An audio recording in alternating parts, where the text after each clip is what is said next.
Shalom, salam sejahtera dalam kasih dan anugerah dari Tuhan Yesus Kristus, Kepala Gereja kita. Pagi hari ini saya rindu untuk memberkati kita dengan kebenaran firman Allah. Saya beri judul Hati Nurani yang Murni. Saudara yang dikasihi Tuhan, firman Allah terdapat dalam kitab Kisah Rasul pasal 24 ayat yang ke-16. Bunyinya demikian. Sebab itu aku senantiasa berusaha untuk hidup dengan hati nurani yang murni di hadapan Allah dan manusia. Saya ulangi ayat 16. Sebab itu aku senantiasa berusaha untuk hidup dengan hati nurani yang murni di hadapan Allah dan manusia. Bapak Ibu yang dikasihi Kristus, sekali peristiwa Paulus sedang menghadapi ancaman melalui penghakiman dunia, disebabkan dia dari latar belakang sebagai penganut Taurat yang fanatik. Tetapi seiring dengan berjalannya waktu, dia ditangkap oleh Kristus Yesus, sehingga dia berubah mengikuti Kristus Yesus. Bahkan dalam penekanannya saat dia diperhadapkan dengan hakim dunia, itulah Felix. Saudaraku, hanya menyangkut doktrin dari kaum Sadok atau kaum Saduki, di mana mereka percaya ketika setiap orang mengalami kematian secara alami, bahkan hanya sampai ke kuburan dan tidak ada lagi kebangkitan. Sehingga Paulus menekankan dalam kebenaran firman Allah di dalam ayat yang ke-21 dalam Kisah 24. Dia berkata seperti ini. Mungkinkah karena satu-satunya perkataan yang aku serukan ketika aku berdiri di tengah-tengah mereka, yakni karena hal kebangkitan orang-orang mati, aku hari ini dihadapkan kepada kamu. Mereka mengadili Rasul Paulus. Mereka mengadili hamba Allah hanya karena dogma, di mana dia menepis yang namanya doktrin daripada Sadok yang tidak percaya tentang kebangkitan. Mereka hanya berpikir setelah orang mati habis perkara. Tapi Paulus, dia menguasai doktrin tentang kebangkitan Kristus. Karena itu dengan begitu keras dia menyampaikan bahwa setelah mati masih ada. Di balik kematian orang percaya ada kebangkitan Kristus. Saudaraku, karena itu kalau dia berbicara tentang hati nurani, dikatakan di dalam Kisah Rasul pasal 24 mulai ayat 10 sampai ayat yang ke-16. Bagaimana dia memiliki satu sikap untuk memiliki hati nurani yang murni di hadapan Allah serta manusia. Di dalam Kisah Rasul pasal 24 ayat 16 tadi. Aku senantiasa berusaha hidup dengan hati nurani yang murni di hadapan Allah dan manusia. Saudara yang dikasihi Tuhan, renungan ini adalah memotivasi kehidupan kita orang-orang kudus di zaman anugerah ini. Ada pepatah berkata dalam kehidupan sehari-hari ketika kita melihat kehidupan setiap manusia memiliki karakteristik yang berbeda-beda. Ada yang secara secara berpikir, secara natural atau secara alami, tutur lisan dengan sikap hidup sama. Ada yang ditemukan secara alami, dia bisa melenceng dari kehidupan nuraninya yang seharusnya nuraninya yang murni berasal dari Allah. Tetapi dia tidak pegang teguh itu. Karena disebabkan karena ada berbagai tekanan. Atau disebabkan karena egosentris menguasai hidupnya. Sehingga dia salah bersikap. Dia tidak menggunakan hati yang nurani. Bahkan yang lebih lagi, kita tahu bersama, kalau setiap orang menggunakan hati nurani di saat dia menghadapi benturan dengan sesama, di dalam cara bersikap, melalui tutur lisan yang tidak lagi berbarengan, sehingga mengakibatkan banyak orang berseberangan. Akibatnya terjadi gap di antara sesama. Karena tidak dibarengi dengan hati nurani yang murni di hadapan Allah dan di hadapan manusia. Sehingga ada pepatah berkata bahwa di dalamnya laut tidak dapat ukur. Dalam hati siapa yang tahu? Ada peribahasa berkata, peribahasa ini menyatakan bahwa tidak seorang pun mengetahui pikiran dan isi hati seseorang. Namun Tuhan dapat melihat dengan jernih, dengan jelas yang ada di dalam nurani setiap manusia. Allah yang menyingkapkan hal-hal yang tidak terduga, yang tersembunyi di dalam, Dia tahu apa yang ada di dalam hati nurani kita, baik itu di dalam gelap maupun di dalam terang. Kitab Nabi Daniel bab 2 ayat 22. Saudaraku, bagaimana Daniel berhadapan dengan sebuah situasi. Dia diperhadapkan dengan situasi yang sangat pelik. Suasana yang sangat gelap. Gelap adalah gambaran bagaimana dunia dengan penguasanya berkolaborasi untuk menjatuhkan umat-umat Allah, menjatuhkan para pemercaya. Karena para pemercaya itu berada di dalam areal yang namanya terang.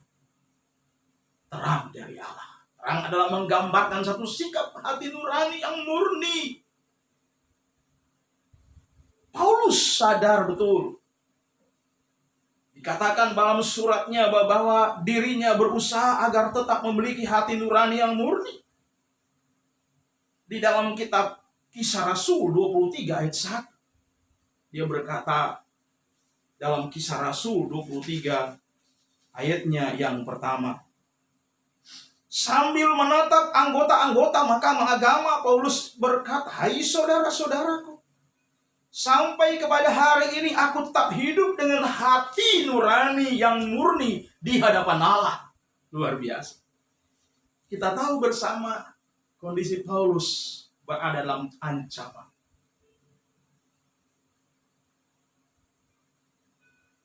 Tapi ancaman itu tidak membuat dia untuk gagal mempertahankan jati diri. Dia tetap menjaga hati nurani yang murni di hadapan Allah. Dan murni, hati nurani yang murni di hadapan manusia. Dia tidak bersandiwara. Saudaraku, apa yang dia katakan tadi menyangkut doktrinal, menyangkut kebangkitan. Itu ada bukti yang valid di dalam firman Allah. Dibuktikan dalam Injil Matius 27 ayat 51 sampai 53, ketika Yesus usai menyelesaikan tanggung jawabnya untuk menyelamatkan umat manusia dari kutuk dosa. Dia menyerahkan diri secara totalitas. Sehingga kita berkata, ketika dia berkata, "Eloi, Eloi lama sabachthani," ya Allahku, mengapa engkau meninggalkan aku? Dan saat itulah dia menyerahkan totalitas hidupnya kepada Allah. Di saat sebuah peristiwa yang sangat penting, sehingga mengapa Paulus betapa berani dia menyampaikan tentang doktrin kebangkitan, karena dia percaya bahwa itu dijalani oleh Guru Agung, oleh Tuhan Yesus Kristus itu sendiri ketika dia mengalami kematian secara alami. Tapi hadiah bagi orang-orang yang percaya terhadap kebangkitan. Orang yang mati di dalam Tuhan waktu itu. Di dalam Matius 27 ayat yang ke-52, 53, 54. Orang-orang mati di dalam Tuhan dibangkitkan di kuburan. Dan mereka langsung dibawa ke Firdaus Allah. Saudaraku. Sehingga tidak heran Paulus ketika dia berbicara menggunakan hati nurani yang murni di hadapan Tuhan. Luar biasa. Dia berbicara tentang hati nurani yang murni, berarti sama artinya memiliki hati yang bersih, tidak ternoda oleh dosa apapun. Dia menjaga hati nurani tetap murni di hadapan Allah. Dia tidak mudah menyerah, namun kita bisa lihat dalam kebenaran firman. Dia melakukannya karena ada Roh Kudus yang menguasai hidupnya, yang selalu menyertai hidupnya sebagai penolongnya. Demikian juga dengan kita. Kalau kita memiliki hati nurani yang murni, baik di hadapan Allah, di hadapan manusia. Saudaraku, dalam cara kita bersikap setiap hari, baik tutur lisan maupun cara kita bertindak harus sama. Harus kovalen, harus jalan seiring. Bukan menyimpang dari aturan.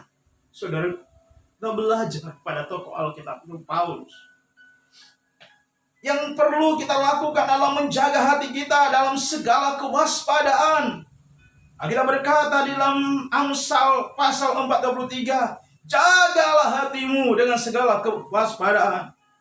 Pada sana timbul kehidupan. Agar supaya jangan sampai dosa dunia mencemari hati nurani kita umat-umat Allah. Kalau kita sudah memiliki hati nurani yang murni karena pengorbanan Tuhan Yesus Kristus di atas kayu salib. Dia telah menyucikan kita dengan darahnya. Dia memurnikan kita dengan hati nurani kita dari dosa. Ibrani pasal 9 ayat yang ke-14. Saudaraku, dan tugas kita adalah terus menjaga agar hati nurani kita tetap murni, tidak cemar oleh noda dan dosa. Saudara, bagaimana cara kita dapat melakukannya? Tentu dengan cara mengisi hati kita secara terus-menerus dengan membaca dan merenungkan kebenaran firman Tuhan itu setiap saat.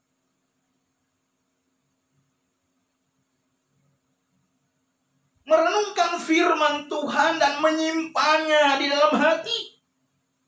Mazmur berkata dalam Mazmur 116 ayat 11, dia berkata, maka perkataanmu ku telah taruh dalam hatiku supaya aku jangan berdosa kepada engkau. Kalau terjemahan baru dikatakan, dalam hatiku aku menyimpan janjimu supaya aku tidak berdosa terhadap engkau. Tetapi dalam ejaan lama dia katakan, maka perkataanmu ku taruh dalam hatiku supaya aku jangan berdosa pada Tuhan. Marilah kita senantiasa menjaga dan memelihara kemurnian hati kita di hadapan Allah. Dan kita tidak bercacat dan ternoda. Dan cara kita adalah supaya berdoa senantiasa agar Roh Kudus memampukan kita untuk terus berjalan dalam kebenaran firman Tuhan setiap hari. Saudaraku, kalau kita mempraktekkan itu dalam kehidupan kita sehari-hari, pertanyaan datang kepada kita, kenapa kita harus menjaga hati kita? Tentu kita sudah tahu. Sebab hati adalah pusat dari segala hal yang positif. Ketika kita mengarahkan pemikiran kita kepada Allah, pikiran kita positif, kita melakukan perkara yang positif. Kalau hati nurani kita condong kepada dunia dengan segala keinginannya, kita akan dibawa kepada perkara-perkara yang bertentangan dengan kebenaran firman Allah. Yang kedua, datang pertanyaan dalam hidup kita, mengapa kita perlu menjaga kemurnian hati nurani? Karena hati nurani yang begitu penting itu dapat dilihat dari cara kita bersikap. Baik antara dalam keluarga, ruang lingkup keluarga kecil, ruang lingkup di antara sesama jemaat, ruang lingkup di antara sesama anggota sebagai umat-umat Allah, sebagai hamba-hamba Allah. Kita akan melihat sikap hati yang murni dan suci itu dapat lihat dari cara hidup kita. Tidak akan melukai sesama. Karena apa? Dia menjaga diri jangan sampai ternoda di hadapan Tuhan. Pertanyaan juga datang yang ketiga, bagaimana caranya agar kita dapat menjaga hati nurani dan tetap murni di hadapan Allah dan tidak bersandiwara di hadapan Allah. Sikap hidup kita perlu jaga setiap hari.